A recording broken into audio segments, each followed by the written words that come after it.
What is happening, cult builders? It's Zeki Ahmed here, aka Emperor Zek the Wicked, and I have with me a very special guest, the copywriting legend, Jack Turk, aka the world's fastest copywriter, and known as the voice of Dan Kennedy himself, because he served as I saw the testimonial that Dan Kennedy left for you.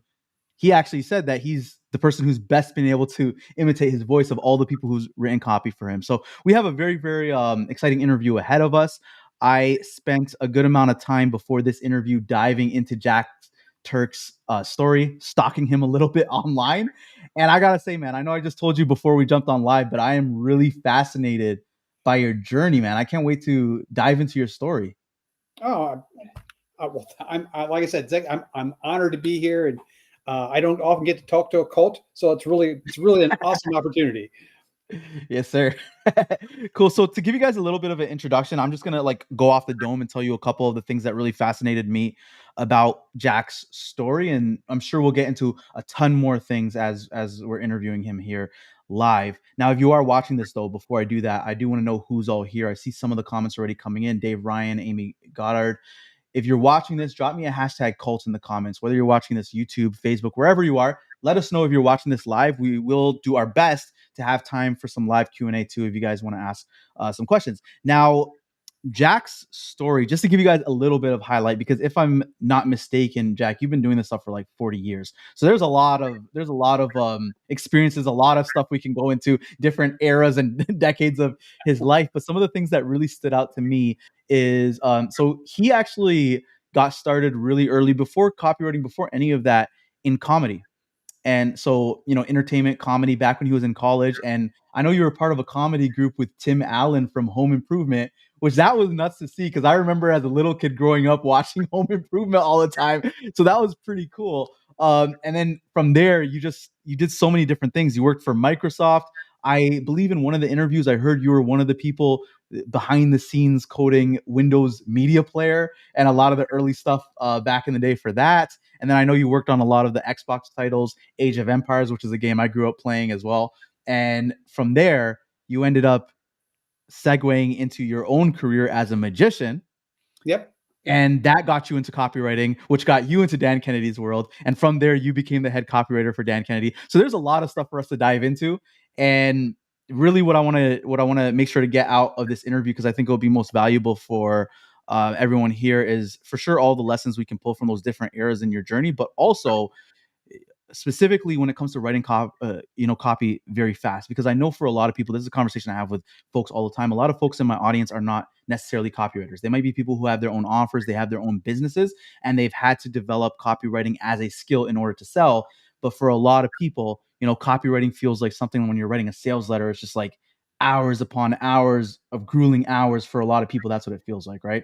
So I did read some of your blog articles. I've seen your philosophy when it comes to writing copy fast, and that really the amount of time you put into it doesn't necessarily correlate to the quality of it. So I'm really looking forward to hear more of that and really get into your writing process. But before we do that, can you give a little bit more of an in-depth, going way back, rewinding 40 years into the past, how you got started with everything and how you went through this trajectory of a career that just saw so many different paths throughout your life? Well, I started off in college. I've always had sort of a scientific, technical kind of interest. I've always loved science and stuff. So I went to college way back when at Western Michigan University. That's where I met Tim as a major in paper science, because I thought, well, it's scientific and all that kind of stuff. And I got, well, why there? I saw an ad in the student paper about, are you funny? Can you be funny? I thought, well, I could give it a shot. I've done magic shows. I did some magic as a kid. I was always into magic. And yeah, I think I could make people laugh. So I got involved with doing the radio comedy program for the student radio station. And we did scripts and stuff. We performed.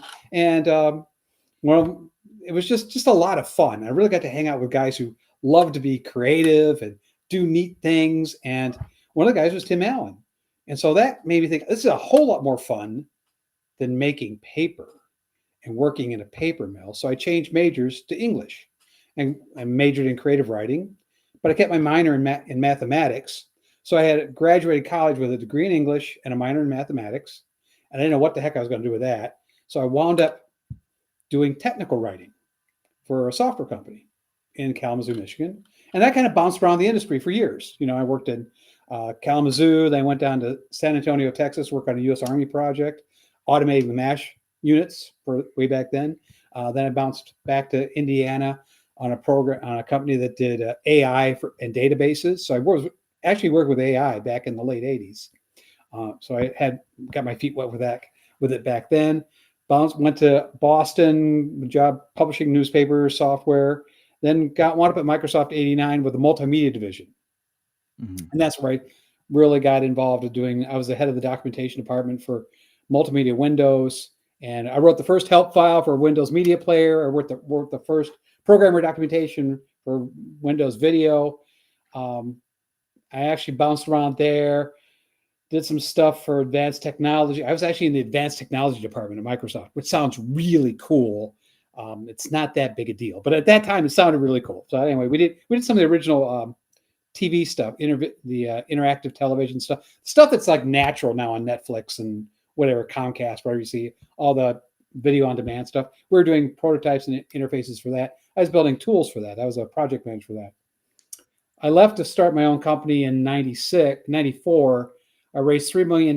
We did a kid software company called Splash Studios and produced a product called Piper, which we raised $3 million. It was like a children's video game. We hired the White Ranger from Jason David Frank to be our star, and burned through $3 million in venture capital. I had to fire myself at a board of directors meeting, went crawling back to Microsoft, and then wound up in the games division. I worked there for a few years up until 2006, at which point on my birthday, I told my boss, I'm quitting to become a full-time magician.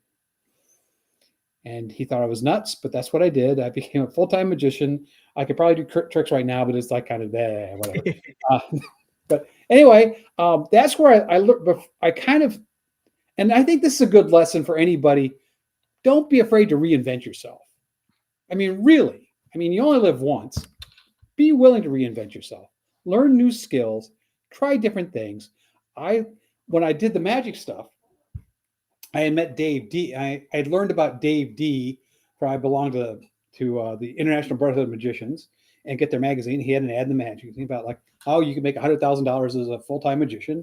I thought that sounded kind of cool, so I got the ad. Basically, it was like a lead magnet.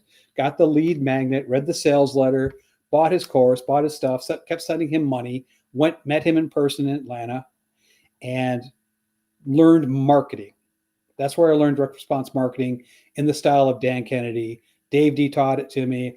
I learned it. I used it. I built websites on how to marketing my magic show, and got real good at marketing my magic show. And I'm a decent magician.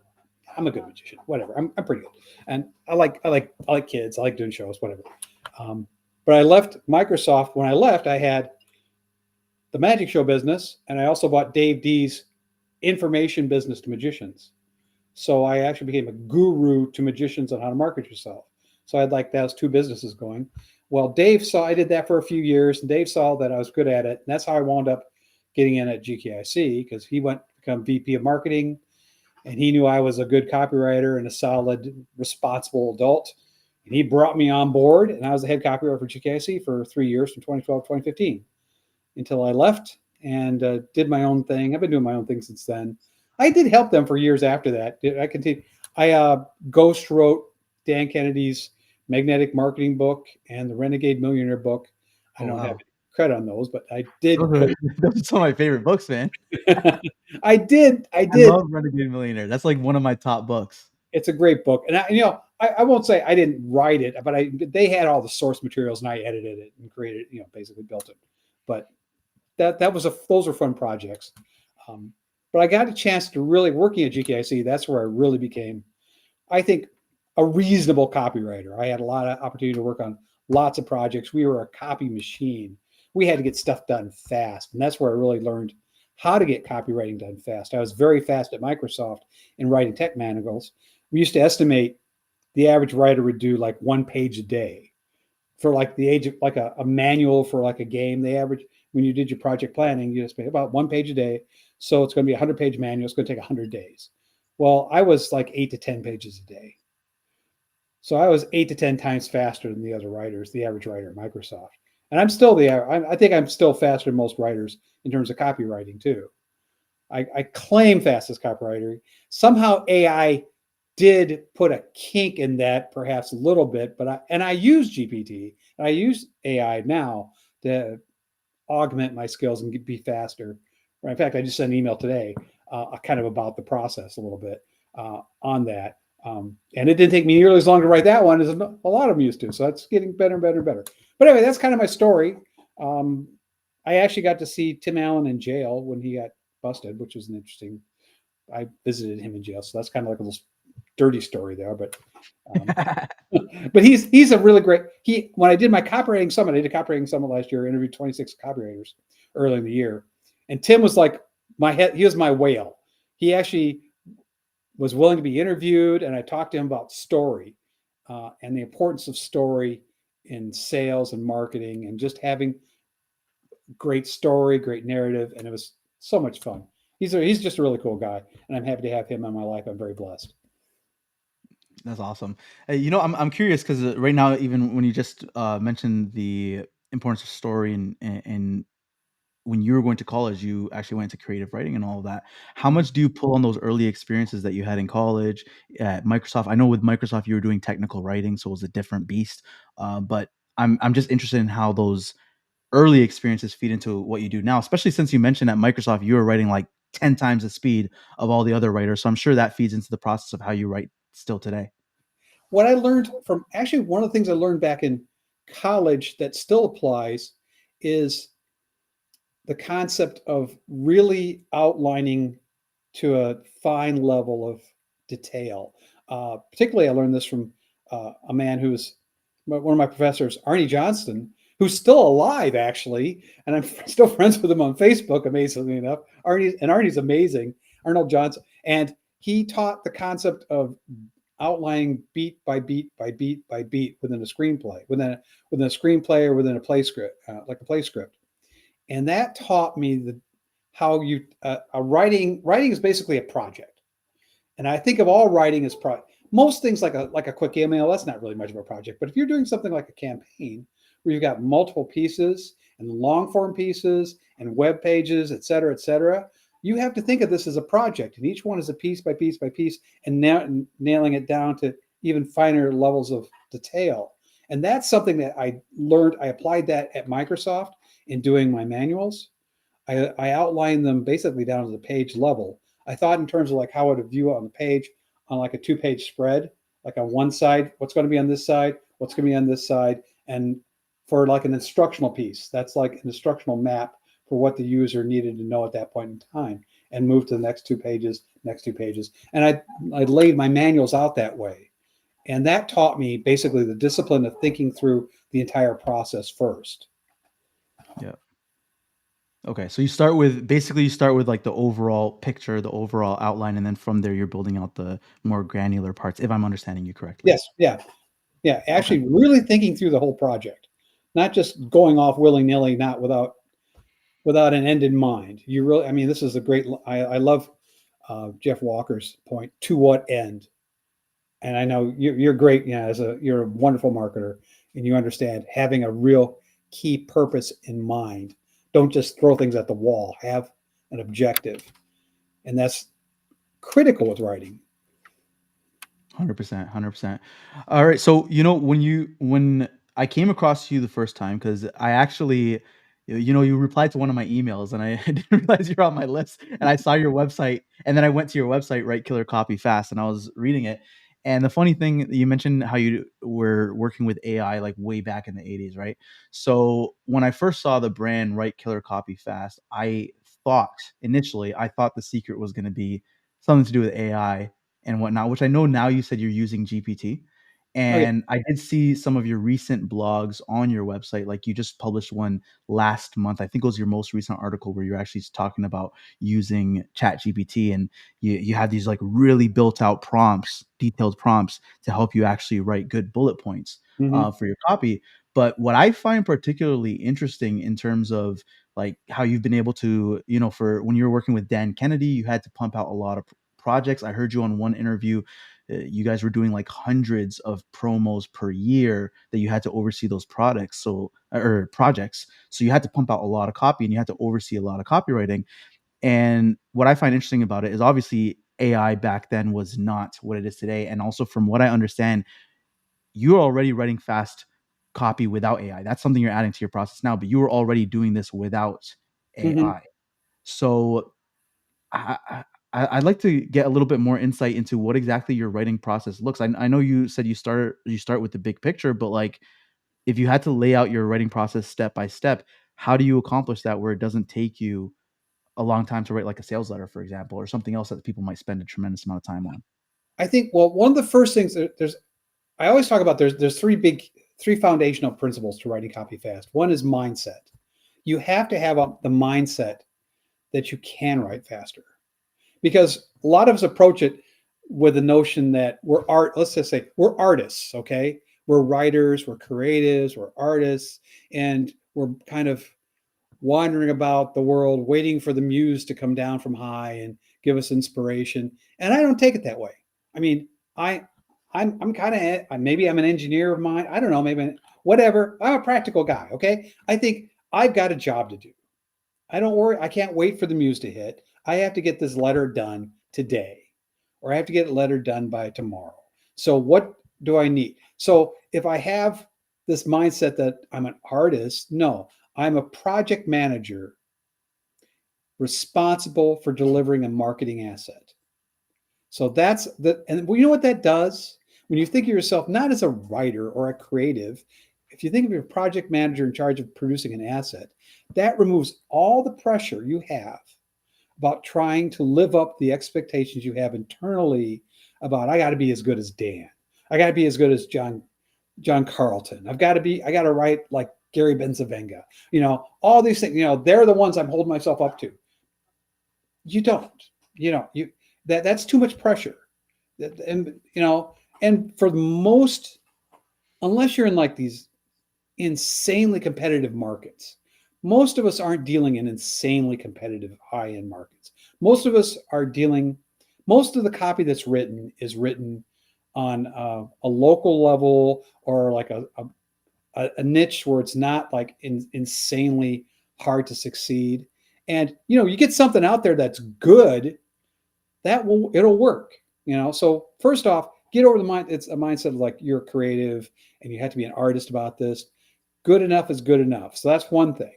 That's kind of one key. And you can write fast. So that by removing that, you're not constantly editing every single word and every single phrase, because that slows you down like crazy. Because I know you're typing it on and you go, this is crap. You think to yourself, this is crap. You're not getting anything done. You're just berating yourself. Get that out. Get that. I say there's a little editor. There's a little annoying guy, wise guy in your head telling you suck. Get rid of it. Tell that guy to shut up.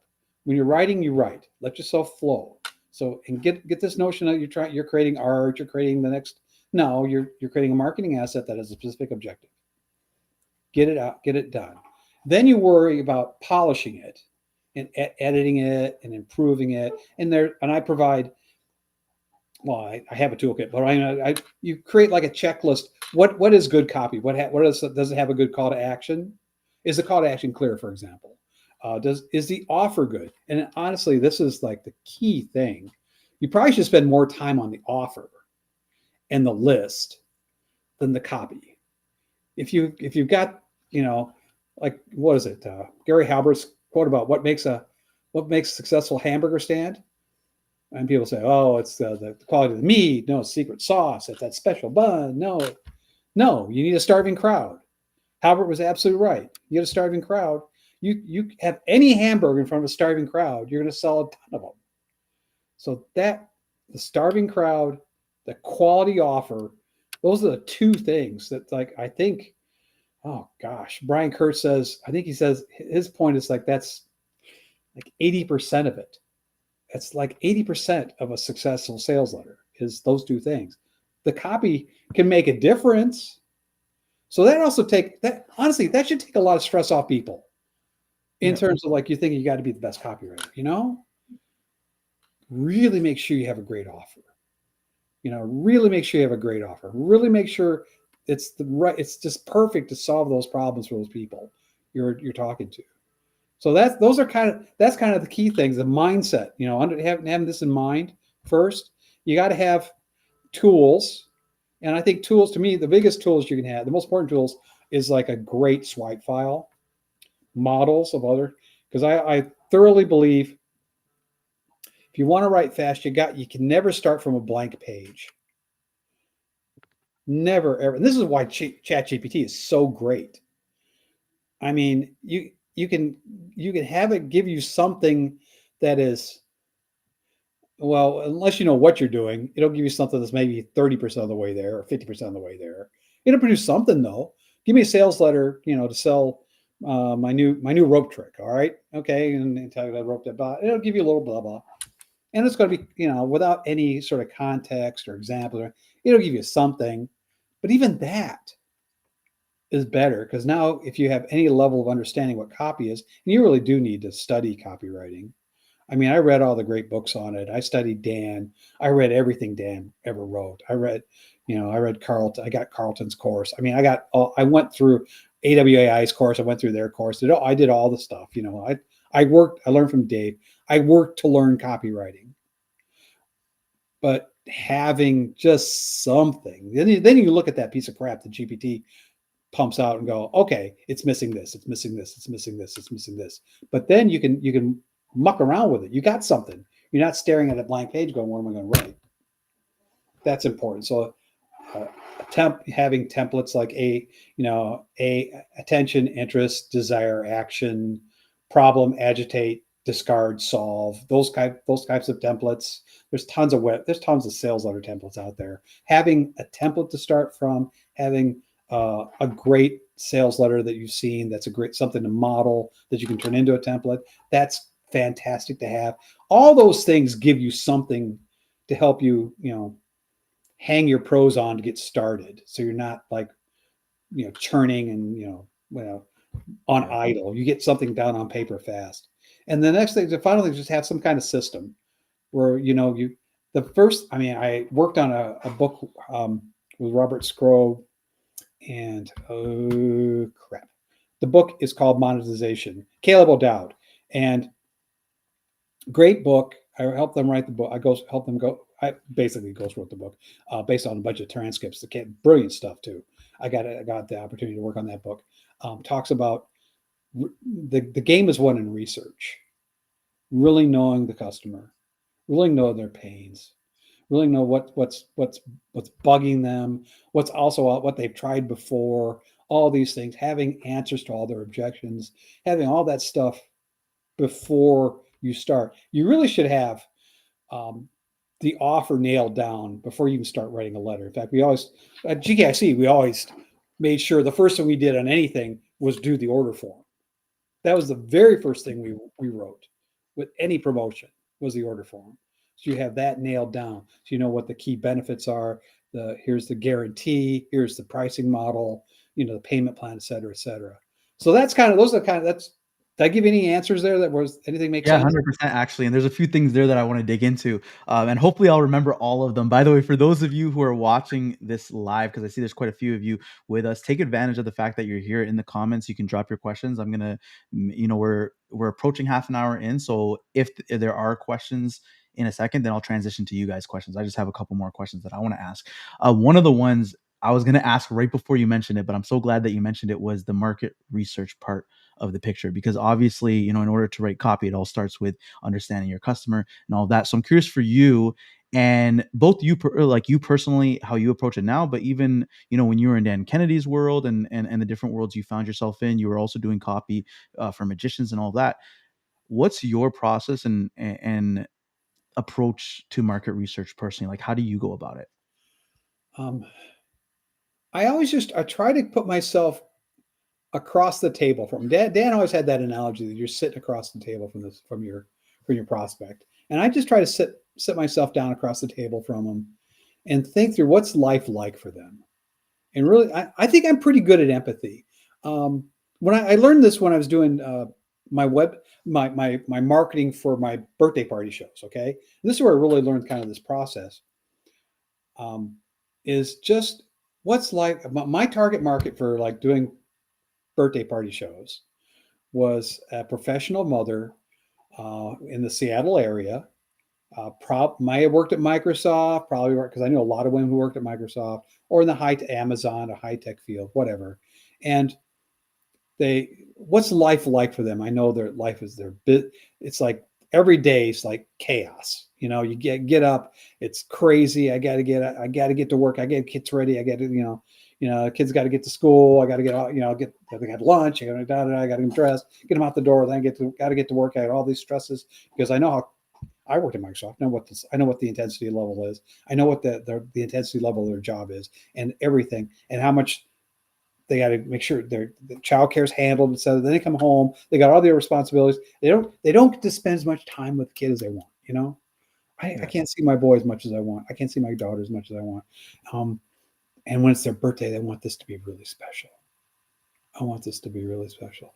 And I just try to think about everything that's going through their head. And like, in terms of like, I also talked about stuff on my site about how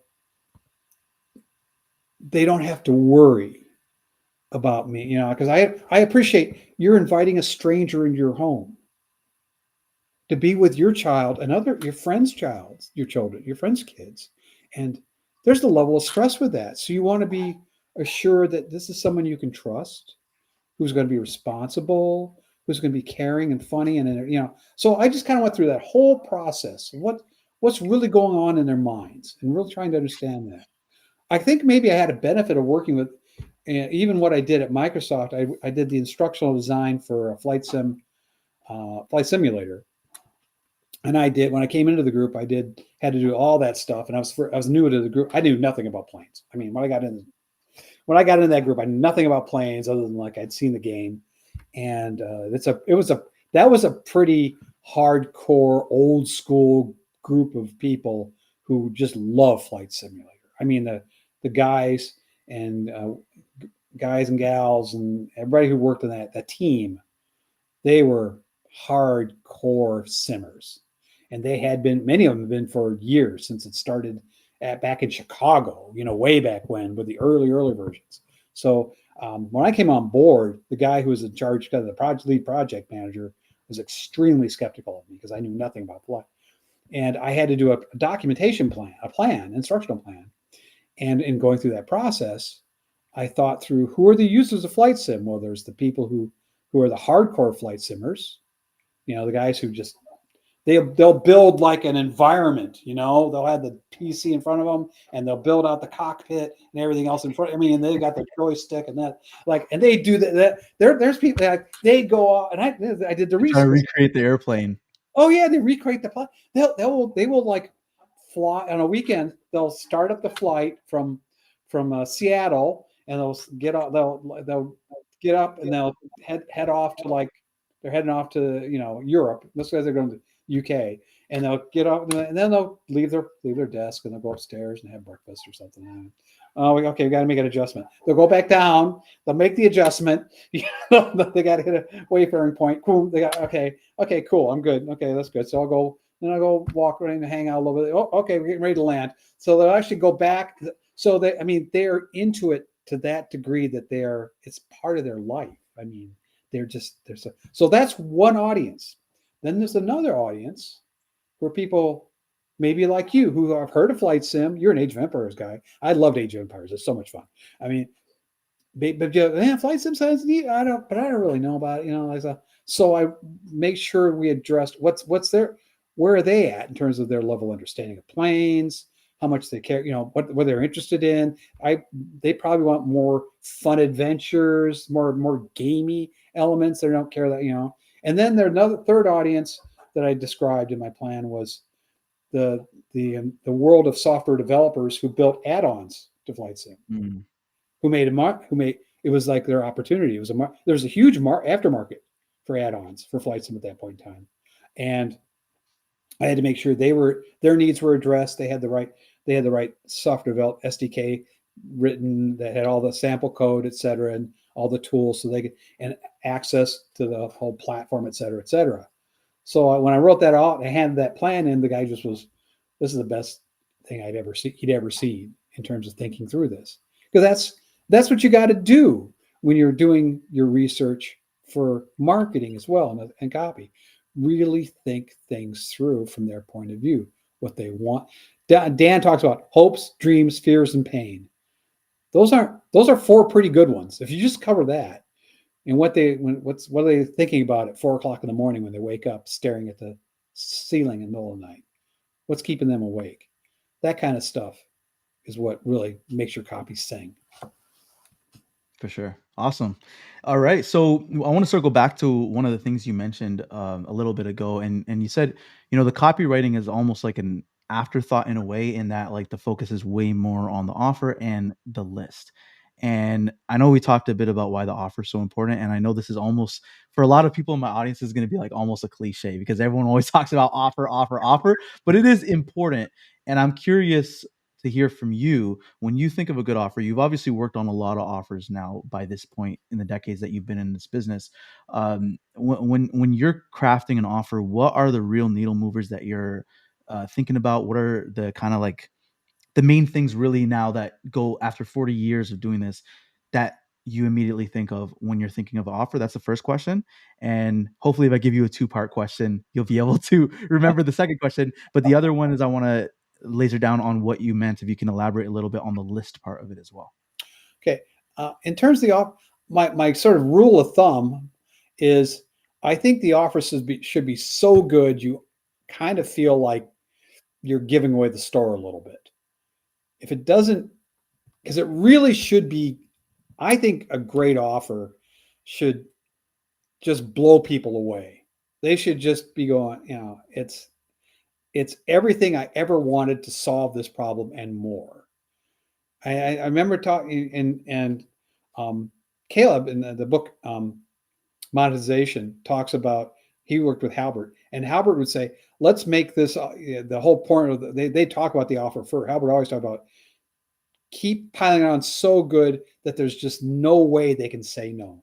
It's not like it's impossible. It's like the old mafia, the kind of the mafia offer. You can't, you can't say no to. Or you make me an offer you can't refuse. You can't refuse. Make me an offer you can't refuse. It's like, make it so good there's just no possible way on God's green earth they could say no to this. It's just that they'd be insane. You answer every single you answer every single objection in your offer.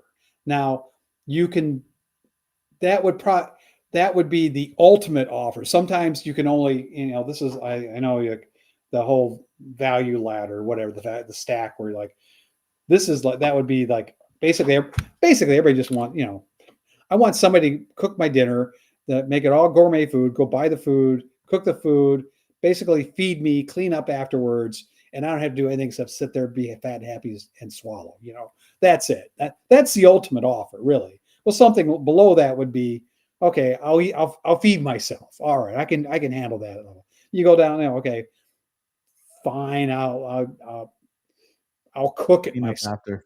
Yeah. So you kind of scale it back, but you should think through. You should start from the starting point. What is the perfect offer for them? What is the most mind-numbingly amazing, brilliant thing you could do for them that would solve all their problems, answer every single objection? They go, okay, I got to take this. Now maybe they can't afford that level, so you give them something,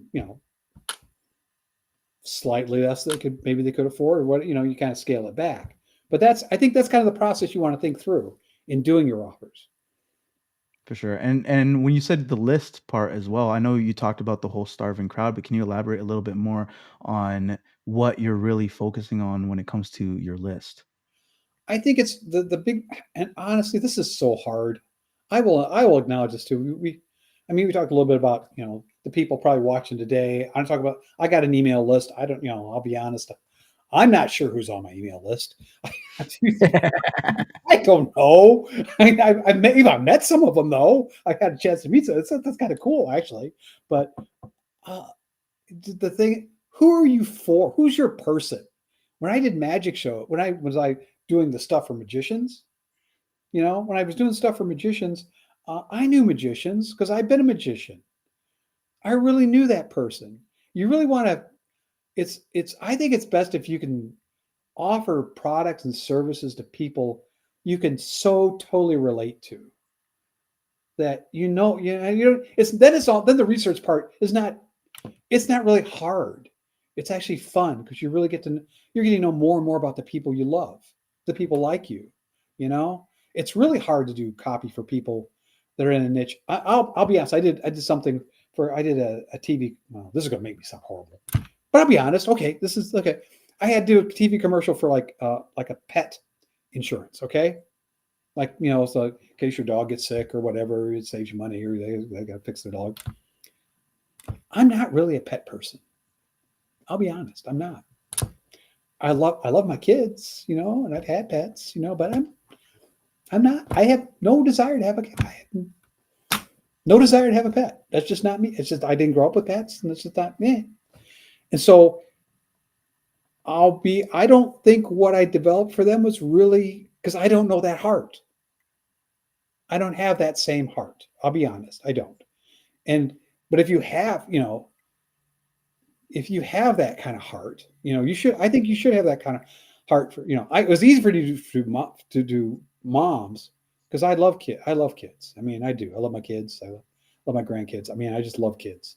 So I can a parent who cares deeply about their kid. That's no problem. Easy peasy. Entrepreneurs at GKIC, love them. I love people. I love people like you, Zeki, who help people live their dream and help anybody who goes off, takes a chance, tries to make something out of nothing and, pursues a dream. I love it. I love them. I love them.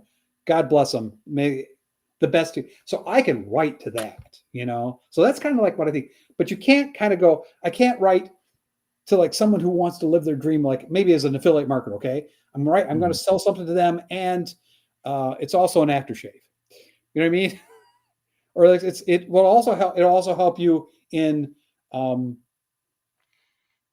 maybe it'll help you with project management. So it's a project management tool that affiliate can help affiliate marketers, but it also help accountants.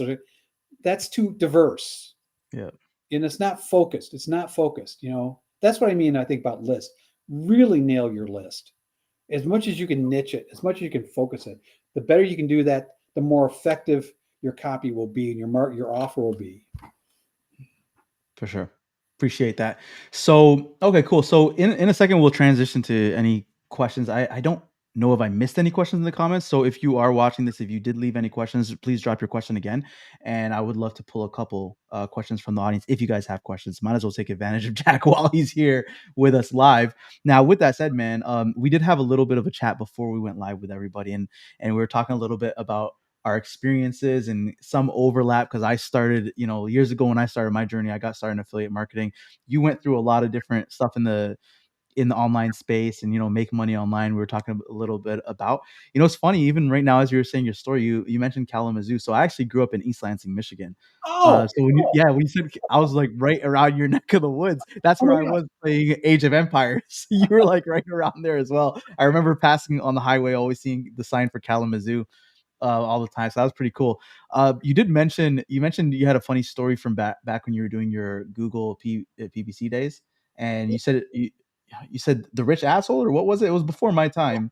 Well, it was okay. So I was really good at using pay-per-click to market my birthday party show, my magic shows. I was very effective at it. I had basically I had like pay-per-click ads that depending on which keyword you chose. I went to a different website.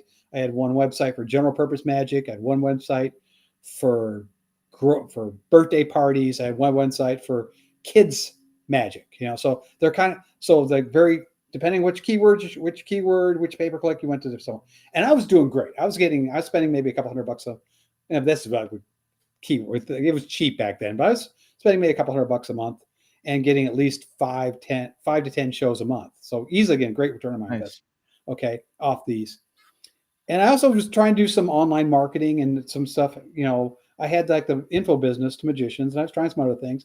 And there's a program called the Rich Jerk, which is basically about online how to make money online, and it was really a very good program.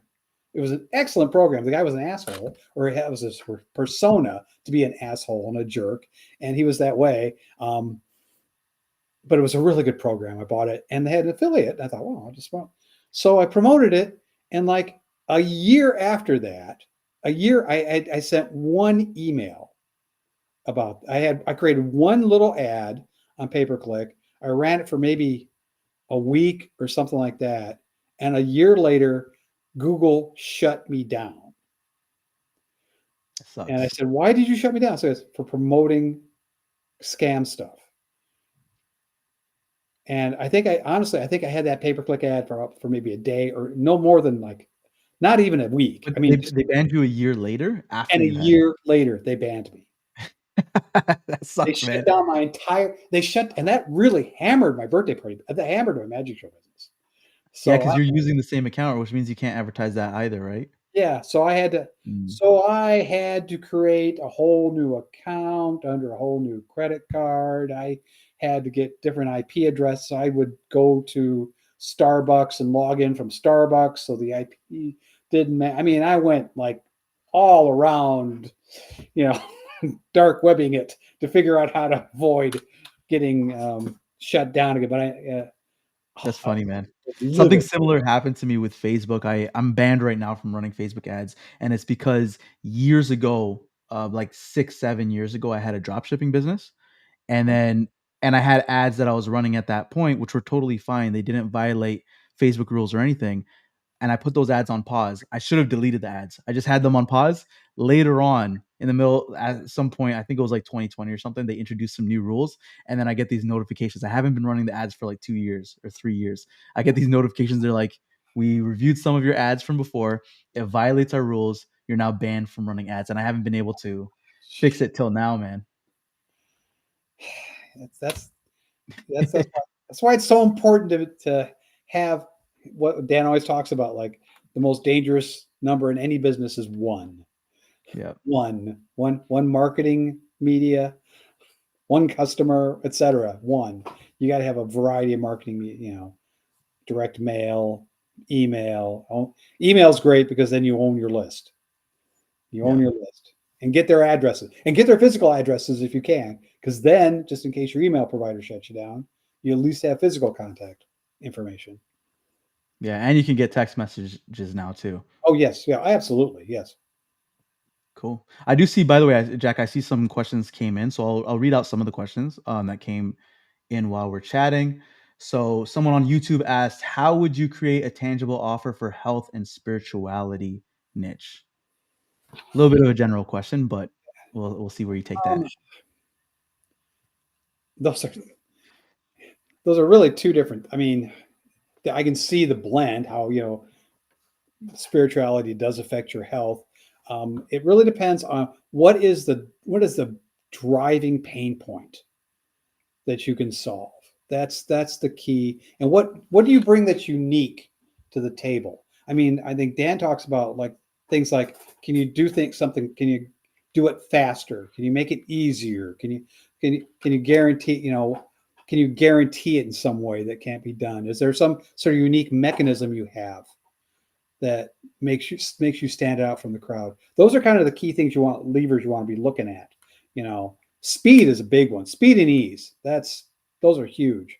Alex Mendoza? His book on offers is fantastic. Alex Ramosi, yeah. Yeah, Hermosi. That's Hermosi. Yes, his book on offers is fantastic. Absolutely, look through that. Yeah. Well, one thing I'm just gonna add to that because I'm thinking I don't know who's asking this question because it just shows me like a YouTube channel name. But I know for like the spirituality niche, at least I know because you use the word tangible specifically, whoever is asking the question. And I know a lot of times coaches in the spirituality niche struggle with like I'm selling a course that's going to increase your confidence or something like that. And how do I turn that into something that's really tangible, right? So I'm wondering if maybe that's what they mean when they're asking the question. Yeah, if you have real world examples of transformation, because that's what people are looking for, is transformation. So that would help anchor. You need an anchor in that kind of thing, that you'll feel better. What does that mean?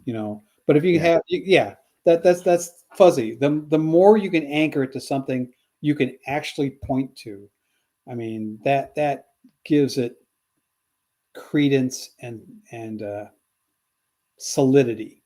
That because spirituality is a and you got to be careful. I think you probably have to be more careful with the health because you can't. And I'm not. I tell you, I don't actually. I don't work in those. I don't work in the health or the supplement markets. I'm not that person for that to answer questions on those markets at all because I don't. There's compliance issues and also I just try to make sure anything I say I can back up. That's period. If I say it, I know I can back it up. Yeah, and I know I think when it comes to compliance, I was just looking at this. I know Anik Singhal, I think is how you say his last name, came out with a book a little bit ago because the FTC cracked down on him actually for some of his copy. I think it was like last year. So he has a whole book on compliance, and a lot of people now are talking about compliance. But yeah, depending on what niche, like health for sure. Um, Mhm. how health compliance is going to be depending on what you mean when you say health, also, right? Sure. But if it's like supplements or things like that, it's going to be a big deal for sure. Cool. I see. Let me see the other questions that we have here. Whoever asked that question, you can let us know if that was kind of the angle that you're going, or if you want to clarify the question at all. I see someone else on YouTube also asked if you have any recommendations for hidden gem copywriting books. They say they've been going through a lot of copywriting books, starting with Dan Kennedy stuff in the early 19s or 1900s. They said John Kennedy stuff early 1900s. I'd be interested in knowing any lesser known ones that might be your favorites. Oh boy, John Capel's book. If I can find it. Geez, somewhere. I got all kinds of. Don't Capel's book is really good.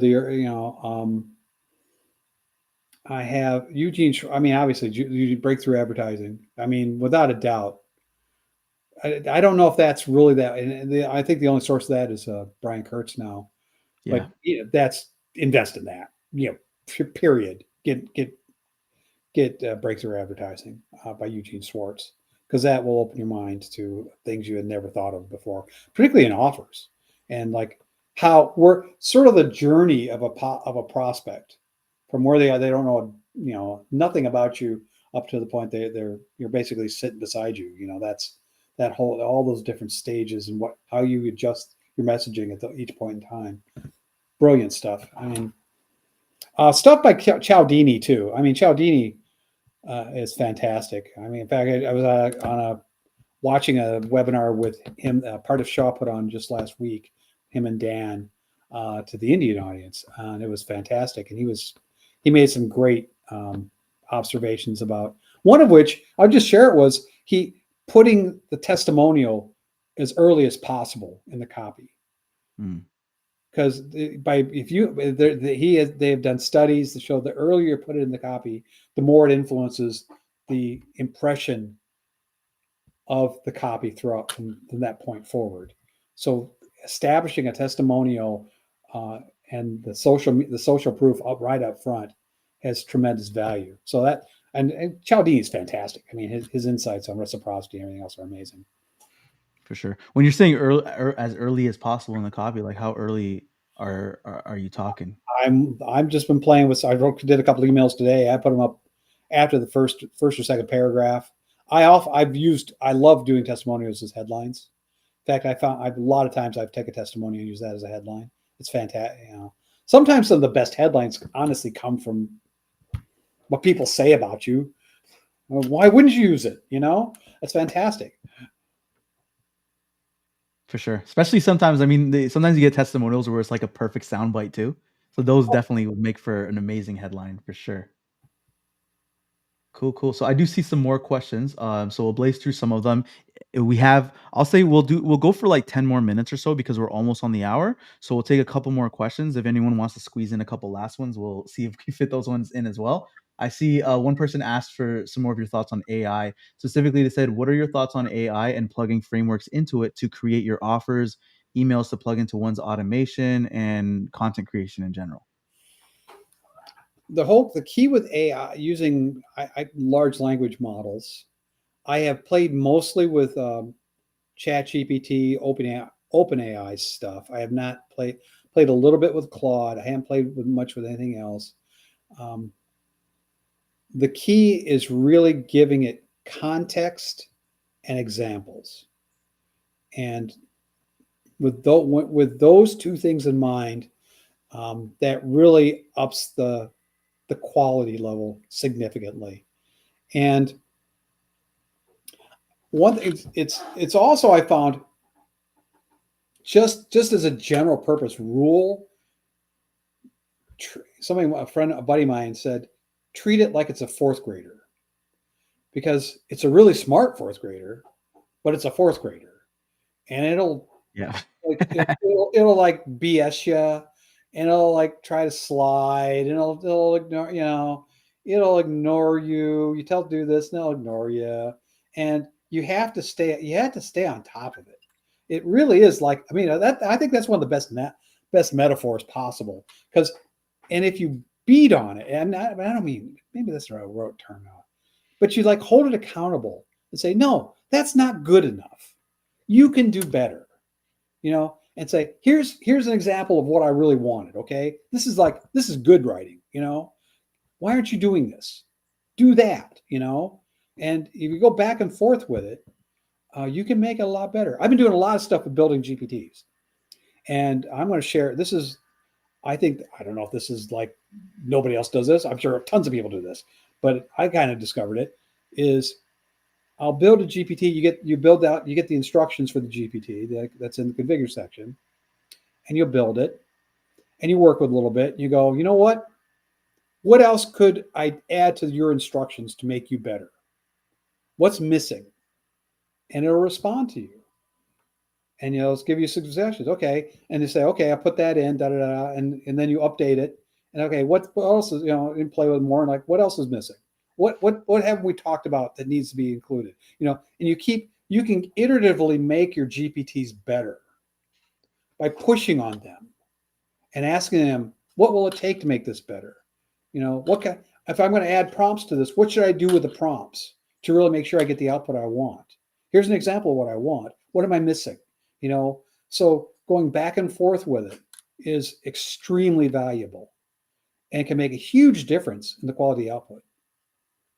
Yeah, I think that's one of the powerful things about AI, because I saw even in your recent blog article that you posted on your website, I think it was the last one or the second last one, where you were actually showing the prompts you were using. And I noticed you did that. You're going back and forth with it, and you told it was writing bullet points for you. And you said, that's a good start, but I want you to dig even deeper into the emotions of it. I want you to make it more captivating and don't hold back. And then it came back and it was hitting even harder with the emotions. So I think that's an important point, is like looking at it as this back and forth collaboration, and just holding it to account and telling it exactly what you want. And even one of the things, so I haven't delved into AI as much as I wish I did over the past year and 2 years. And so I started delving a little bit more into it, like recently. This week, actually, I was just working on a new YouTube video, and I finally started incorporating more AI into my research process and stuff, and realized how much time it could save me. And what I realized is kind of what you said. It doesn't always give me what I want initially, but if I can give it some examples, then you can even ask it to give you the prompts. And I think that's one of the cool things about AI, is you can actually ask the AI what it needs from you to make it better. Mm-hmm. No, absolutely, absolutely. And what you just said also, it's very important with if you're using it for copywriting, you really have to understand, like I said earlier, right at the beginning, what good copywriting is. If you don't know what good copywriting is, you haven't studied great copywriting. Make sure you study Dan Kennedy. Make sure you study John Carlton, Gary Halbert stuff. Know what the good stuff looks like and how it reads. Then you have that in mind. Then when you look at what it produces, you go, nah, it's not there. I want to be closer to there. Give me something better. Then you're able to say it with a sense of authority and really awareness. For sure. By the way, I see Scott Doyle. I just see your question now. He was asking about the three parts to writing fast copy. So you talked about the mindset, which you kind of described it as a project manager mindset who's creating marketing assets. And he's not clear on what the other two are. If I remember correctly, you mentioned tools and you mentioned systems. Could you Right. just again elaborate a little bit on what you mean with those second two? Tools would be like having templates,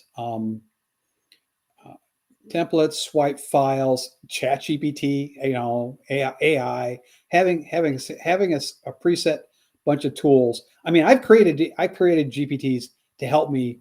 I've built special purpose ones for headlines. I've done some to help me create a template from. I put one to create templates from great copy. Here, dump in a sales letter. What's the template from this? I've done to give me an idea how evaluate the copy. So tools is so important. Finally, system, approach it Methodically. methodically. Yeah, that's a hard word for me. Too. I should be able to do it. Okay, so approach it methodically, and what that doesn't mean. And I'll admit I kind of preach this, but I mean, do I I really follow it every time?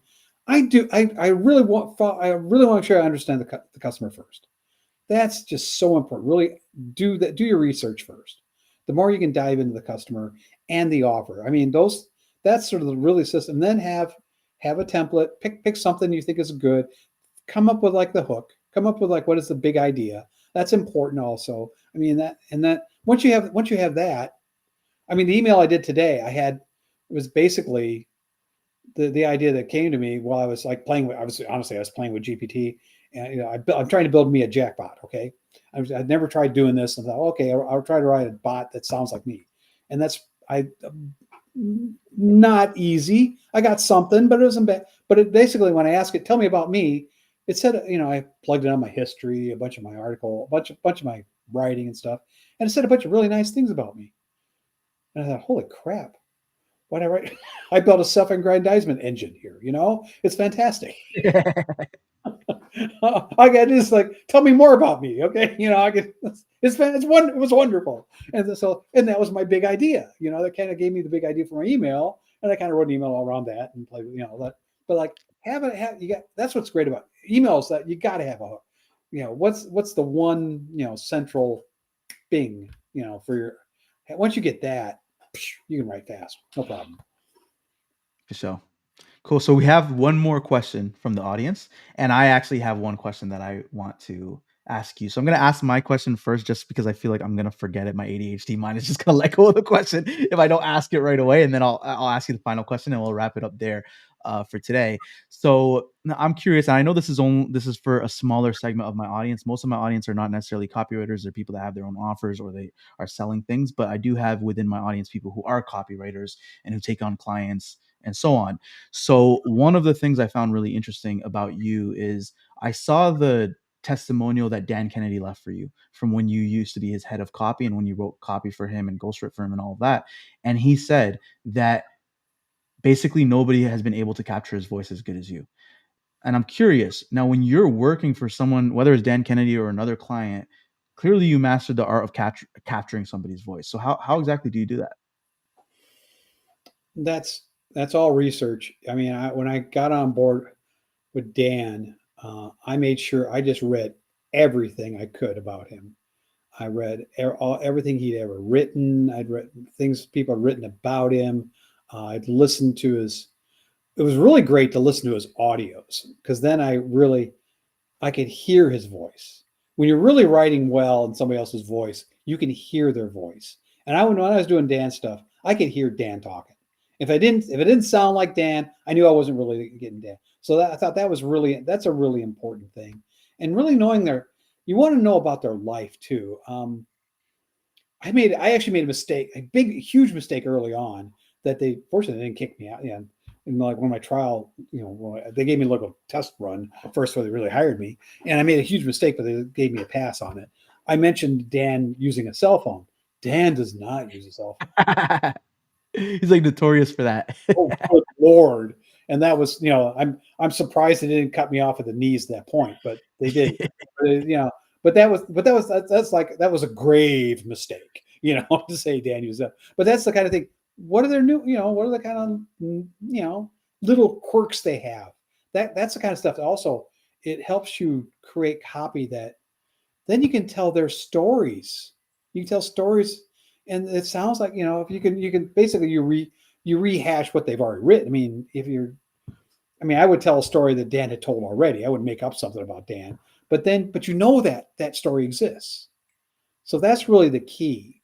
That's one of the key. I mean, then there's all sorts of things like look at the what type of words they choose, how long are their sentences? Are sentences long, short? They mix them up. They have like huge paragraph. Dan has like he'll do that, or also do like one word sentence, paragraphs.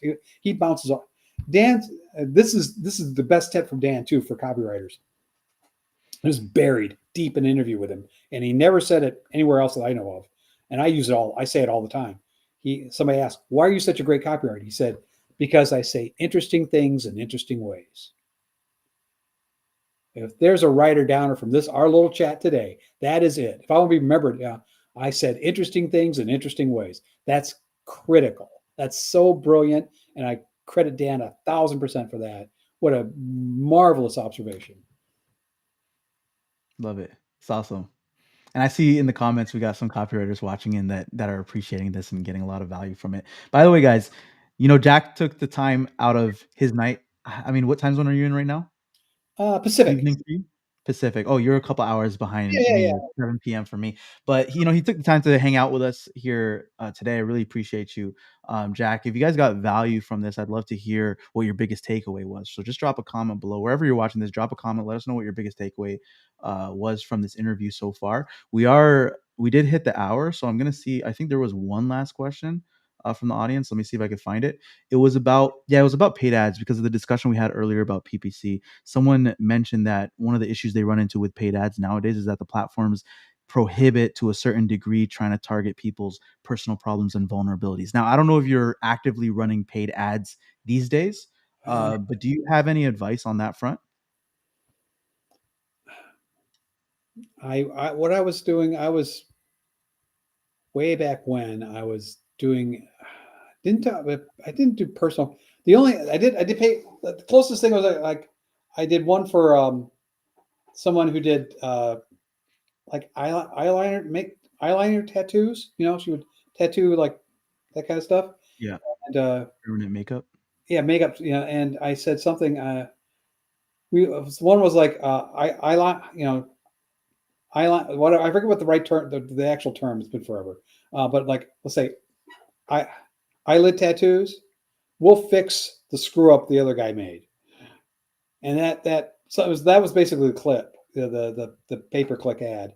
It killed for her, just killed for her. She tried all kinds of things. That one killed for her, and that's kind of addressing a pain, but it's not saying you're ugly or anything. It's just like so. Maybe it's more about what's the result of the pain. I don't know if they would. I don't know if that would be the answer, but what is the practical? What are they feeling right now? Figuring out how to kind of like angle it in a different way, Yeah, say it in a different yeah. way. What's the Yeah. restrictions? Find a way. Go one step beyond. Take one step more on like what's going on there in their life because Nice. they And I see know. someone just dropped a comment, by the way. He's like, that statement you just said, interesting things in interesting ways, is instantly burned into his memory. So I appreciate you sharing that with us, man. Oh, my pleasure. Yes, sir. All right. So we are an hour in. I don't want to hold you hostage here too long. So we we will wrap it up here. But before we do, for anyone who wants to, connect with you more, learn from you more, where would be the best place for them to go? Um, go to writekillercopyfast.com. I think I haven't updated the site in a while. I'll try. I plan on getting better at that. But I got some ways. I think you found it, and there's I think I offer right Checklist. Yeah, best checklist. So I think that's available there. I'm just Jack at writekillercopyfast.com. If you're interested in connecting with me. for Uh, sure. so And I'll give you guys a link as well because I actually did a little bit of hunting while I was stalking you online, and I found a really cool checklist that Jack made a while ago, probably too long ago for him to remember the specific URL, but it is yeah. but I found it and it's really good. It's at writekillercopyfast.com/checklist. And what it is, it's a copywriting checklist. So if you're writing like a sales letter or anything like that, it basically, when you write it, it's kind of like an insurance policy. Look over the checklist. He did it in comic book format, so it's pretty entertaining. You'll Okay. enjoy it, and it'll help you write better copy as well. So that the link for that is writekillercopyfast.com/checklist. I'll have And to. with that said, that wraps it up for today. Jack, I appreciate your time, man. Thank you so much for everything you shared with us. The replay of this will be available on my YouTube channel, as well as it should be on Facebook. I'm streaming. I haven't checked Facebook, but it should still be up there as well. So you guys can find it in those places. If you want to review it, feel free to share it with others as well. My YouTube is probably the best place to share it with other people because I don't know if the Facebook one is public. And with that said, I'll catch you guys inside of our school community. For those who are not in the school community, go to cultbuilders.com. And in there, we talk about a bunch of cult type of stuff that's really fun. Peace out, everybody.